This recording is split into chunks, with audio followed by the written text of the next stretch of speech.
അജ്മീർ ഖാജ ഓരോ ഇന്ത്യക്കാരന്റെയും വികാരമാവുന്നത് എന്തുകൊണ്ടാണ്? ഉത്തരം പറയാൻ തുടങ്ങുമ്പോഴേക്കും മനസ്സത് പറഞ്ഞു കഴിഞ്ഞിട്ടുണ്ടാവും. ഖാജ സുൽത്താനുൽ ഹിന്ദാണെന്ന്. ഇന്ത്യ കണ്ട വലിയ നേതാക്കളും ഭരണാധികാരികളും അജ്മീറിൽ വന്ന് വലിയ സമ്മാനങ്ങൾ നൽകിയാണ് അജ്മീർ വിട്ടത്.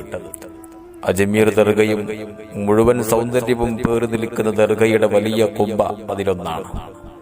കുബ്ബയുടെ താഴികക്കുടം ചരിത്രത്തിൽ ഇടം പിടിച്ചതാണ്.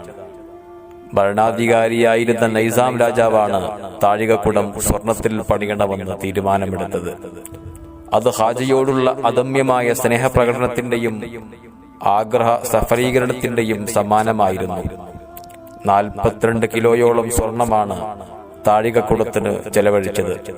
എഴുതപ്പെട്ട ചരിത്രത്തിൽ ഇനിയുമുണ്ട് ധാരാളം.